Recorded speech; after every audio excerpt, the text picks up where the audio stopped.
Yo, what's up guys, my name's Hakiii and in this video we have an updated version of the best SUVs in GTA Online. With recent updates we got more and more great options for SUVs, so it's actually interesting now. These are in no particular order, but we're going to start with the most recently released one, which is the Castigator. Coming out with the drip feed of the Bottom Dollar Bounties DLC, this is a relatively smaller SUV and it is absolutely amazing in pretty much every aspect. It's kind of surprising because it doesn't have any HSW upgrades, it's not a Tech upgradable, but it's as good as you're gonna get for a regular SUV, and it's really good. Truly a top tier SUV for a price tag that's expensive for SUVs, but not expensive in general in GTA Online. $1.65 million, which is not a terribly overpriced vehicle considering you're getting a lot of great value with this one. Plus, if you're used to spending a lot of money on supercars and sports cars, $1.65 million is not that much to spend. The customization is awesome. I love the spoiler option, a couple of cool liveries. It's got some hood and roof options as well. I typically don't think spoilers look very good on SUVs, but the spoilers of the Castigator actually look pretty cool. I definitely recommend checking them out. The unique stock wheels it's got is also a pretty good addition, and around the lap it is one of the, if not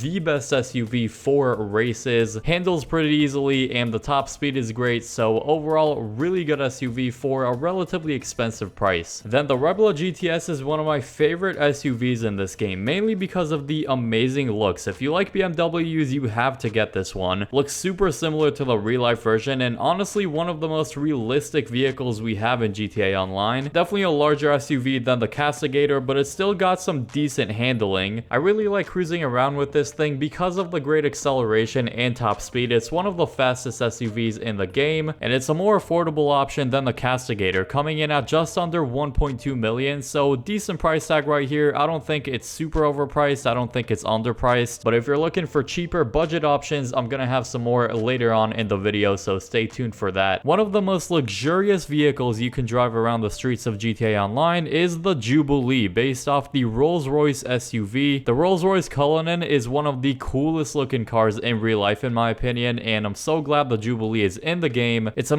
Tech upgradable, so you can put the missile lock-on jammer on it, so no weaponized vehicles can lock onto you, so it's safe to drive in free mode. It's also got a machine gun on the front of it, which is actually a big bonus for an SUV. You rarely ever see that with an SUV. Just a gun built in on the front of the vehicle, so if you're chasing after someone, this could be a decently effective weapon, even though it's not the most powerful thing ever. The exterior of this vehicle, as I said earlier, is super luxurious and really nice looking, but the interior of the vehicle is super standard and kind of bland, so kind of disappointing with that. The Jubilee's got decent speed and handling, but it's not something I would necessarily use for races, but more in free mode. So this is definitely a cruising type of vehicle for free roam sessions, so not really the fastest thing ever. There's definitely faster SUVs out there. To a lot of people's surprise, the budget option on this list is going to be the Lamborghini SUV. That's right, who would have thought the Lamborghini SUV would be the budget option, but this is a great bang for your buck vehicle. The Toros is based off the Lamborghini Urus, which is a beautiful Lambo SUV as I said, and it comes in at only $498,000. That is very cheap, and I definitely recommend you get this one for some great value. In my biased opinion, because I like Lambos a lot, I think this is the nicest looking SUV in the entire game. It's extremely clean, especially from the front of it, and if you put a nice paint job, it's gonna look good, no doubt. And along with the amazing looks, Rockstar decided to give this car some crazy top speed. You can absolutely fly with the Toros. The top speed is so fast that it's kind of unrealistic, just because I don't think an SUV can be this fast, and when you get near the top speed it starts to get pretty difficult to control this thing, so good luck. So for me, the highlights of it is 1, the looks, and 2, the top speed. The downside with it is probably the handling. Even though it's nothing too bad, it doesn't really get to the point where it's undrivable, but it's just not as good as some other ones. Another very budget friendly option on this list is the Novak. It's a really cool looking SUV. It's kind of narrowly built. It comes in at $600,000, so another very affordable one like the Toros. The Toros has a little faster top speed, but the Novak is pretty freaking close to it and is still one of the fastest SUVs in the game. Really rare occasion, but the Toros and the Novak are actually a little underpriced if you ask me, so great value for the both of them. You can make the Novak look really nice if you put the right paint job on it, and overall the customization is pretty decent with some cool roof options and liveries and some hood options. Definitely a really solid SUV, once again for only 600k. Also worth checking out the spoiler selection, just like with the Castigator. The Lucian is up next, and it's also an Amani Tech upgradable SUV. It's a pretty freaking large SUV, I think the largest on this list, but the performance of this thing definitely doesn't show that. I mean, it's got some great speed, great handling, on top of the missile lock-on jammer, which is pretty much a standard option for all Amani Tech vehicles. It's also got the extra armor plating upgrade, so it takes several rockets to fully blow it up. Not all Amani Tech cars actually have the extra armor plating upgrade, so the fact it does have that is awesome. Pretty much another protection aspect of this vehicle. So protection wise, this thing is as good as you're gonna get, because let's say an Oppressor Mark II is chasing you, not only can he not lock onto you, but he has to hit you multiple times with a missile to actually fully blow up the vehicle, which is very difficult. The customization options are top tier. There's a big variety and some really unique options, like some cool roof options and liveries, some cool exhaust, so definitely a great vehicle to customize. Like the Jubilee, it's an awesome vehicle for free roam. It's super safe to drive around and it's easy to, but it doesn't have the craziest top speed ever, like let's say the Toros or the Castigator, so it's not really for races. For such a good SUV, Rockstar knew they had to put a fat price tag on this thing just because it's good in so many things. So it costs a whopping $1,835,000. That is really expensive for an SUV, but once again, you get pretty much everything you could ever want in an SUV. Next is an electric SUV, the iWagon. Definitely a very realistic looking Audi. The best part about it, besides the looks, I would say, is the handling, and then the top speed is also good, but it's not top tier like, let's say, the Toros, which absolutely flies across the streets. Another hefty price tag, this time about $1.7 million. Definitely an overpriced one, but if you're a big fan of Audis, this is one of the best looking Audis in the game, maybe alongside the Omnis EGT, which isn't an SUV though. What you're seeing in the gameplay is not the actual handling. I actually have the drift tuning upgrade on this thing, so it's extremely drifty and it's actually really fun. I highly recommend trying it. There are a lot I could have included in this video, so for some honorable mentions, which I honestly just had to with so many different options, the HSW upgraded Vivanite, which is basically the soccer mom van, is also a really good one for lap times. The Astron Custom HSW, which is basically the Porsche SUV, is also a really good one for racing, if you have HSW turned on, that is. And finally, the Baller STD, which is a really cool looking Range Rover SUV. Let me know in the comments which other SUVs you think I should have mentioned in this video. Once again, this was tough to just make a list of only a couple. Drop a like if you went on to enjoy this video, and subscribe if you're new for more awesome videos like these that you do not want to miss. And click the video on screen now for the best off-road vehicles you should buy in GTA Online.